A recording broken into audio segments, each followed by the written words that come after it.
The Kingdom of Saudi Arabia has announced to triple the rate of VAT to 15%.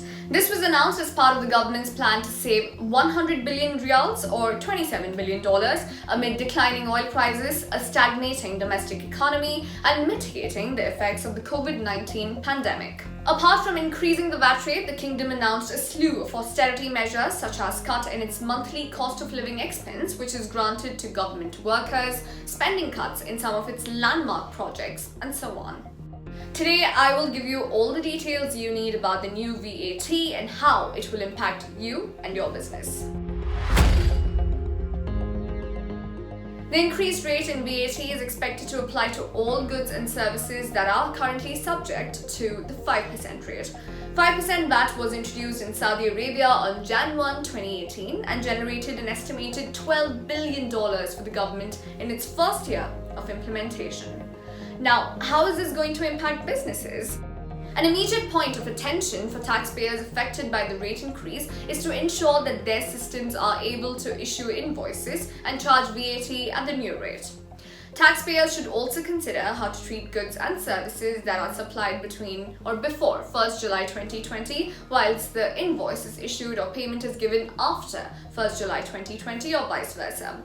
Taxpayers that supply goods or services to end customers should factor the VAT rate increase into pricing and amend their marketing materials and other documentation.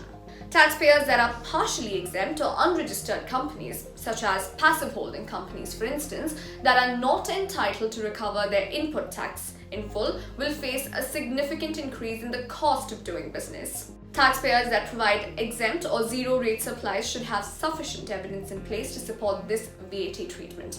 Any error in this instance will not only lead to a significant VAT payment that may not be recovered from the customer, but may also lead to a heavy penalty of a maximum of 50% of the unpaid VAT, effectively increasing the rate to 22.5%.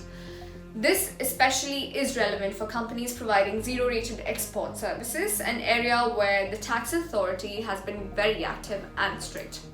As a result of the above, some companies may need to reconsider their structure or transaction flows to minimize the impact of the rate increase. This is according to Baker McKenzie. A price inflation is expected to happen now as the burden of VAT is generally borne by the end customer. A hike in VAT also impacts consumer confidence. Saudi shares slumped in early trading last week after the VAT increase was announced. The Tadawul All-Share Index dropped as much as 3.5% in Riyadh. Al Rajhi Bank, Saudi Aramco and Riyadh Bank pressured the benchmark the most, sliding between 2.1% and 5.7%.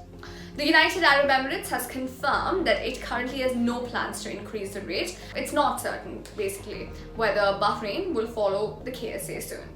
Anyway, in a nutshell, the VAT introduced in 2018 will be increased to 15% from 5% starting July 1.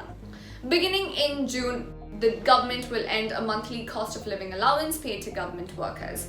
The allowance was granted in 2018 after complaints from citizens about the financial impact of austerity measures taken during the last oil price rout. Some operational and capital spending will be cancelled or delayed. Spending will be reduced on some programs under Crown Prince Mohammed bin Salman's Vision 2030 Economic Transformation Plan. A committee will study the salaries and benefits given by government entities outside the civil service umbrella, where employees are often paid significantly more than typical state employees, and give its recommendations within 30 days. Well, that's a quick update for you about the newly introduced 15% VAT in Saudi Arabia. We will continue bringing to you stories from in and around this region, so don't forget to hit that subscribe button and of course like, follow and comment on this video.